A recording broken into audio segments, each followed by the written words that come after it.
예, 안녕하세요. 예, 국토연구원의 김익혜입니다. 제가 오늘 발표할 내용은 지방 중소도시를 위한 스마트시티 정책 방안으로서요.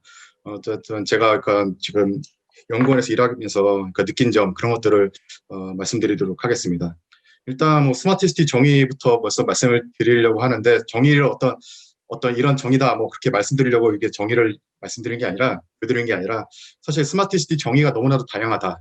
그래서 어떻게 하나로 정의되기 힘들다. 왜 그렇게 됐을까? 왜냐하면은 그 지역마다 그러니까 유럽이든 미국이든 각각의 그 도시들이 지향하는 스마트시티 방향이 다르고 우리나라에서 생각하는 또 스마트시티 방향이 다르기 때문에 어떤 이런 다양성의 어떤 스마트시티의 변화가 이루어졌고 기존의 유비쿼터스 시티와는 다른 어떤 새로운 접근이 지금 나타나고 있다라는 것을 말씀드리려고 이런 정의와 관련된 화면을 일단 준비를 했고요. 그러면 우리나라의 스마트시티는 어떻게 흘러왔는가 일단 간단하게 또 짚어 넘어가겠습니다. 뭐 잘 아시다시피 뭐 유비쿼터스 시티에서 최근에 2016년 이후에 제4차 산업혁명이라는 것이 부각이 되면서 스마트 시티로 어떤 용어의 변경과 함께 획기적인 변화가 있어 왔다라고 할 수 있는데요. 기존의 인프라, 그러니까 유비쿼터스 시티 때만 해도 신도시 중심의 어떤 대규모 택지 개발 중심으로 이루어졌고 또 이제 정보통신 기술과 건설 기술을 융합하여 어떤 건설 산업에 집중을 하는 그런 형태로 해서 진행이 되어 왔다면은 최근에는 어떤 4차 산업혁명을 기반으로 해서 공유경제 플랫폼 얘기가 많이 나오고 도시 문제를 해결하는 데 있어서 기존의 어떤 신도시 중심으로 구축해왔던 유비쿼터 시티에서 벗어나서 기존 도시와 어떤 노후 도시까지 함께 고려하는 그런 형태가 지금 오고 있고 그런 방향으로 지금 나아가고 있다라는 것을 말씀드리고 싶습니다.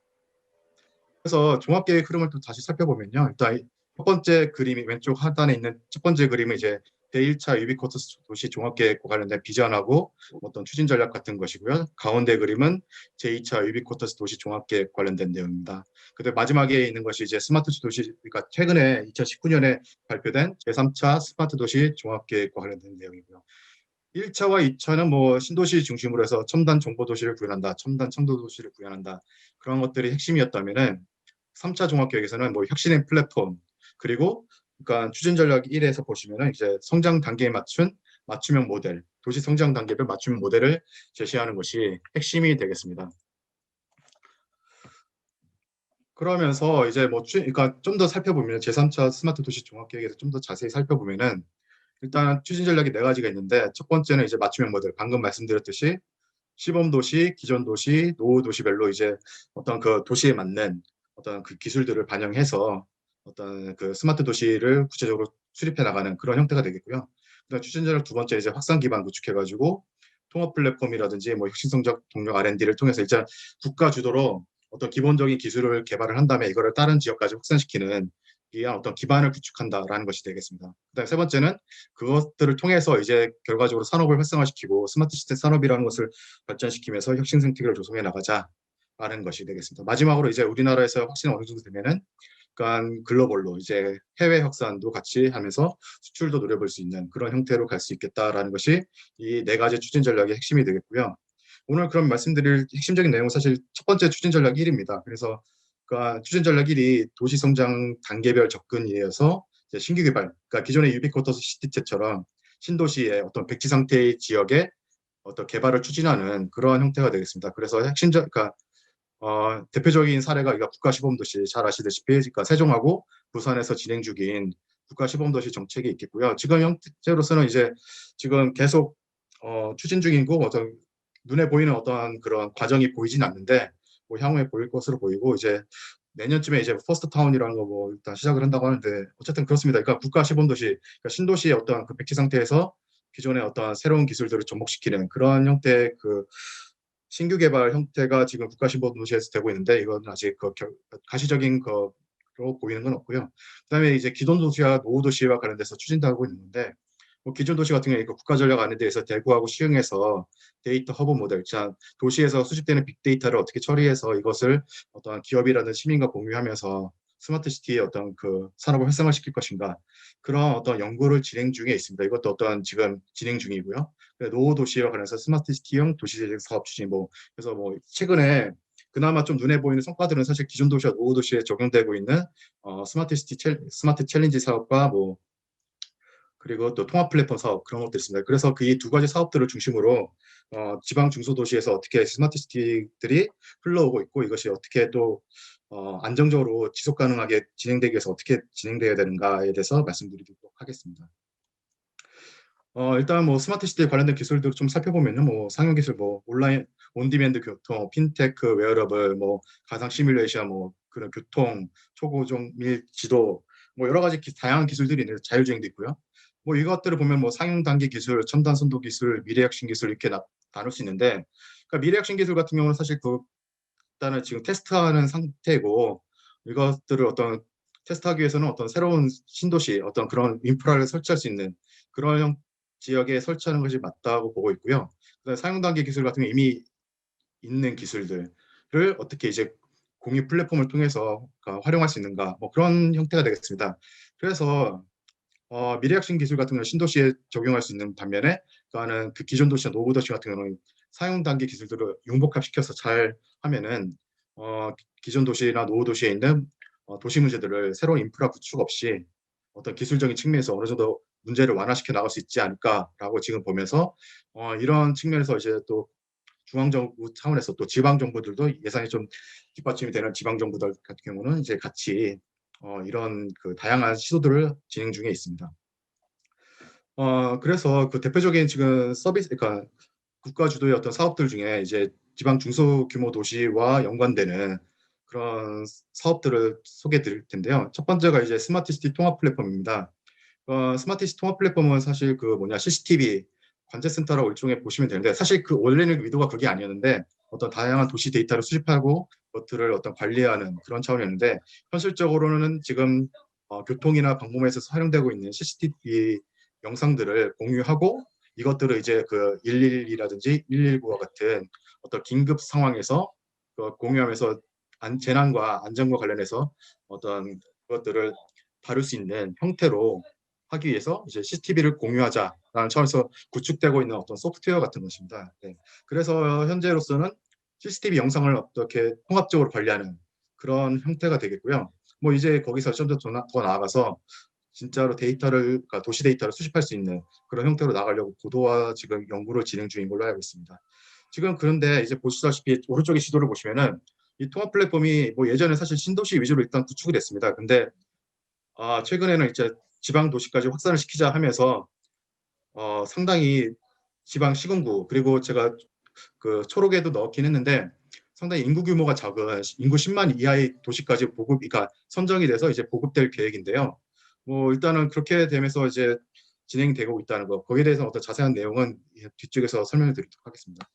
그다음에 챌린지 사업입니다. 챌린지 사업 같은 경우는 지금 원래 스마트 시티 챌린지라는 것이 있었고 뭐 테마형 특화든지 뭐 그런 것도 있었는데 이것들 다 합쳐가지고 스마트 챌린지라는 사업으로 묶었습니다. 작년에 올해죠. 올해 묶고 그러니까 시티 챌린지라는 것이 제일 규모가 큰 것인데 이 경우는 뭐 시, 군이 지원할 수 있고 민간 기업 등이 어떤 도시 문제를 해결하기, 그러니까 기존 도시의 도시 문제를 해결하기 위해서 예비 사업을 공모하고 예비 사업에서 또 경쟁을 한 다음에 선정된 지자체들이 그러니까 경쟁을 해서 본 사업을 선정이 되고 본 사업에서 이제 대규모의 그 재정적 지원을 받아서 사업을 진행하는 그런 형태가 되겠습니다. 타운 챌린지라는 것은 이제 그거보다 시티 챌린지는 규모가 좀 작은데 지역 여건에 맞는 기존 도시의 스마트화 사업을 있을 수 있고요. 근데 마을 규모의 어떤 스마트 시티 모델을 구축하고 특화된 스마트 타운 조성이 목표가 되겠습니다. 그러니까 예비 사업에서 3억 원을 지원한 후에 이것도 마찬가지로 예비 사업에서 또 경쟁을 한 다음에 본 사업으로 선정된 지자체들이 뭐 20억 정도를 지원받으면서 또 이게 진행을 하게 되는데 국비가 20억 원이 지원되면 또 지자체도 20억 정도를 또 이제 지출을 해야 돼, 매칭을 해야 됩니다. 그러니까 이거는 또 어떻게 보면 좀 문제의 여지가 있어서 이것도 같이 뒷부분에서 같이 설명을 드리도록 하고요. 그다음에 솔루션 체인지라고 해서 이거는 어떤 지구 규모별로 하는 것이 아니라 일단 솔루션 중심으로 어떤 서비스가 중심으로 해서 이 서비스를 어디에 적용하면은 어떤 시민생활 관련된 어떤 삶의 질 향상을 해 도시 문제를 해결할 수 있겠다라는 것을 해서 이거는 본 사업으로 해서 10곳을 선정해서 6억씩 지원하고 있습니다. 그래서 정리를 하자면은 시티 챌린지는 그러니까 민간 기업의 아이디어로서 도시 전역의 문제 해결을 위한 종합 솔루션이 핵심이 되겠고요. 타운 챌린지는 그러니까 리빙넷 중심으로 도시 내 일정 구역 수요에 최적화된 특화 솔루션을 구축하는 것이 되겠습니다. 네, 솔루션 챌린지는 이제 중소도시를 중심으로 시민 체감도가 높은 단일 솔루션을 구축한다는 것인데 아무래도 그러니까 중소규모 도시 같은 경우는 타운 챌린지나 솔루션 챌린지가 좀 더 적절하겠고요. 그러니까 시티 챌린지 같은 경우도 몇 군데는 좀 약간 반영을 합니다. 하지만 이게 어떤 재정적인 뒷받침이 되어야 되는 어떤 그런 것이 되고 어떤 민간 기업들이 어느 정도 그 재정적 투자를 또 해줘야 되는 그런 상황이 되겠습니다. 그래서 종합적으로 일단 국토부에서 스마트시티 사업 지자체를 어떻게 선정해 가는가 대충 정리를 해봤는데요. 이제 통합 플랫폼이 아무래도 좀 더 많이 확산이 됐습니다. 기존에 어떤 지금까지 올해까지 108곳이 선정이 됐는데 그 중에서 이제 원래 2015년부터 시작해가지고 2019년까지 49곳이 선정됐었는데 이게 좀 확산에 좀 약간 탄력을 받았는지 그러니까 정부에서 갑자기 좀 많이 확산시키자 하면서 올해 한 해만 기존에 선정된 곳보다 많은 59곳이 선정되면서 총 108곳이 선정이 되고 있고요. 그다음에 스마트 챌린지 사업 같은 건 현재 뭐 이런 식으로 되어 있고 국가시범도시는 뭐 부산, 세종, 국가전략하는데 대구, 시흥, 또 스마트 도시재생이라는 것이 있어가지고 대체적으로 보면은 뭐 당연하겠지만은 경기도 지역이 지금 숫자로 봤을 때는 제일 많고 그다음에 서울 많고 다른 곳들이 이제 골고루 펼쳐져 있는 경남도 많고 전남도 많고 좀 약간 그런 식으로 분포를 하고 있습니다. 이걸 또 지도로 좀 살펴보면요. 이런 식으로 되고 있는데 지금 약간 노란색으로 표시된 부분이 이제 통합 플랫폼입니다. 보시기는 아시겠지만 어느 정도 통합 플랫폼은 이제 전국적으로 확산이 되고 있다고 보고 있고요. 뭐 지금 내년도 계획은 모르겠는데 앞으로도 계속 지속적으로 이제 전국적으로 다 확산을 시킬 가능성이 높고요. 왜냐하면 지금 행안부에서 CCTV 통합 관제센터라는 것을 구축했는데 지금 이게 어느 정도 전국적으로 거의 다 완료된 상태고 뭐 이것이 어느 정도 CCTV 통합 플랫폼이 들어가기에 딱 좋은 여건이기 때문에 어떻게 될지 일단 좀 더 두고 봐야 될 것 같습니다. 그렇게 되고 나머지는 이제 스마트 타운 챌린지라든지 시티 챌린지 그런 것들이 어느 정도 지역적 안배가 좀 이루어지고 있다라는 것이 되겠습니다. 그래서 이제 정책 방안에 대해서 말씀드려야 될 것 같은데요. 예. 그러니까 뭐 최근에는 신도시뿐만 아니라 기존도시 및 구도심에 대한 어떤 스마트 시티 정책 추진이 활성화되고 있다. 즉 새로운 곳에 백지 상태에서 새로운 기술을 테스트하는 그런 어떤 형태로 스마트 시티가 어떤 정책적으로 추진이 되고는 있긴 하지만 거기에 덧붙여서 어떤 유럽이라든지 다른 나라에서 어떤 추진하고 있는 기존 도시들, 그러니까 도시에서 나타나는 문제들을 어떻게 그 솔루션으로 접근해서 해결해 나갈 것인가 그런 형태로 지금 스마트 시티 정책이 또 한결로 이제 가고 있기 때문에 이런 차원에서 지금 많은 그 지방 중소도시 다수 선정되고 있다. 사실 이런 상황 그래서 상당히 좀 고무적이고 좀 바람직한 방향이라고 할 수 있는데 근데 약간 그 지방 중소도시를 재정적으로 열악한 곳이 많습니다. 그러다 보니까 사업의 지속 가능성을 확보하기가 어렵고 이것들이 어떻게 사업들을 지속하기 쉽지 않을지는 좀 사실 쉽지 않고요. 뭐 예를 들어서 지금 몇몇 아까 통합 플랫폼 같은 경우는 그러니까 인구 5만도 안 되는 그 중소도시에 좀 그러니까 보급이 된 게 있는데 이런 도시들 같은 경우는 뭐 CCTV 관리하는 비용도 많은데 통합 플랫폼만 관리하는데 그 솔루션 관리하는 것만 해도 기존에 투입되는 어떤 정보와 관련된 예산에서 3분의 1 정도를 이제 또 투입해야 되는 그러니까는 그러다 보니까는 약간 상당히 좀 예산상 문제가 발생하는 경우가 꽤 나타나고 있고요. 따라서 이런 경우 그러니까 사업 선정으로 끝나는 것이 아니라 지자체들이 지속적으로 사업들을 유지 관리할 수 있도록 고도와 관련된 거 재정적으로 또 지원이 어떤 중앙정부 차원에서도 지어야 되지 않을까 뭐 그런 생각이 좀 들고요.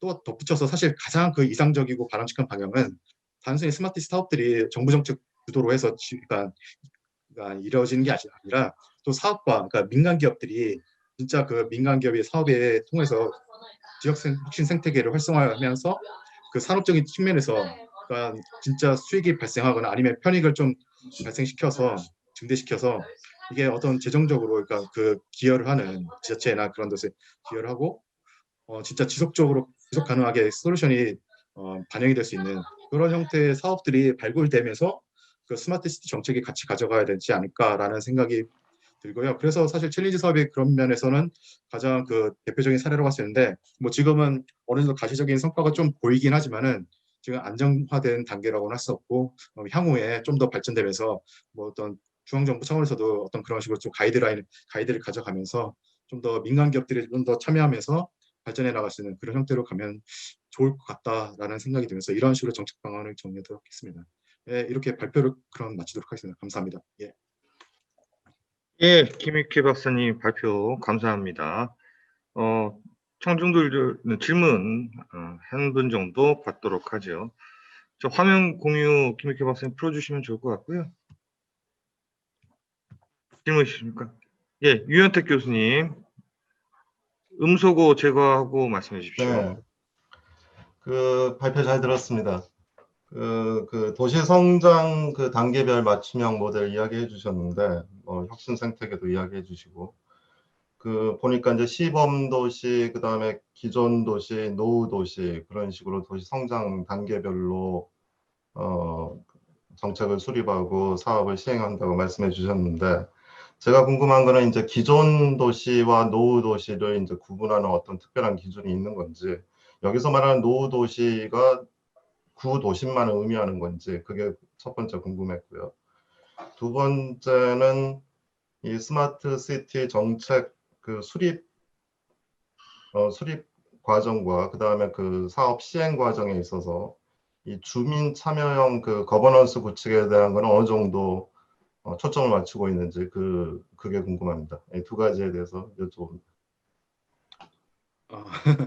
예, 사실 저도 솔직히 좀 말씀드리기 좀 애매한 부분이 상당히 좀 있긴 한데, 그러니까 신도시와 기존도시는 사실 구분하기가 쉽긴 한데, 기존도시와 노후도시라는 게 이게 보니까는 기존도시라는 것은 어떤 문제 없는, 그러니까 솔직히 제가 나눈 건 아니라서 솔직히 좀 저도 좀 애매한 부분이 있습니다. 근데 제가 이해한 거로 설명을 드릴게요. 제가 이해한 부분은, 그러니까 기존 도시라고 했을 때는 사실 기존 도시라고 해서 모든 도시가 이제 좀 낙후되거나 그런 건 아니잖아요. 그러면서 좀 시설이 좀 괜찮은 도시들도 있고 다양한 도시들이 있는데, 그러니까 노후 도시 같은 경우는 진짜 인프라까지 좀 약간 좀 낡아서 좀 많이 좀 그런 어떤 어떻게 말씀드릴까요? 그런 약간 구도심 같은 지역들, 그러니까 뭔가 시설이 좀 낙후되어 있는 그런 도시들을 의미하는 것 같더라고요. 그러면서 그런 인프라도 부족한 지역들이 해당될 것 같고요. 그러니까 제가 그냥 이해한 부분입니다. 예. 그러니까 종합계획에 있는 부분 왜 그렇게 나오는지 모르겠지만, 예. 그리고 사실 주민 참여와 관련해서는 리빙렉 관련된 내용인데, 오늘 이거 김걸 교수님이 오늘 또 발표하시는 걸로 알고 있는데 그쪽으로 잠깐 넘기면 될 것 같고, 사실 리빙랩이 제 분야는 아니라서 일단은 대략적으로 흘러가는 거는 좀 사실 뭐 스마트 도시에 관해서 소규모로 했을 때 주민의 어떤 의사를 반영하기 위해서 많은 그런 시도들을 하고 있고, 대표적인 사례가 사실 그 뭐냐 국가성장 R&D에서 그러니까 혁신성장 동력 R&D 사업 관련해서 시흥이 지금 리빙랩 형태로 가져가겠다라고 했는데, 뭐 나름 거의 주민들 그 모임들이 있어가지고 거기에서 나오는 의견들을 반영하면서 스마트시티 정책을 좀 그 내부에서 추진하고 있는 걸로 일단은 알고 있습니다. 그리고 지금 현재 다양한 형태로서 리빙랩 형태로 가져가려고 하는 시도들이 있는 것 같은데, 자세한 사항들은 잘 모르겠고요. 자세한 사업들은 예, 그렇습니다. 예, 그 뭐 나중에 혹시 김걸 교수님이 더 설명해 주실 부분 있으신가요? 혹시? 예, 뭐 스마트 시티는 제가 발표할 때 또 설명드릴 거고요. 예. 하나 이제 키워드를 말씀드리면 스마트 시티는 돈이다라고 보시면 됩니다. 어마어마하게 풀리고 있어요. 그래서 도시지리학자들도 스마트 시티에 좀 관심을 가져야 되지 않을까 그런 생각을 해봅니다.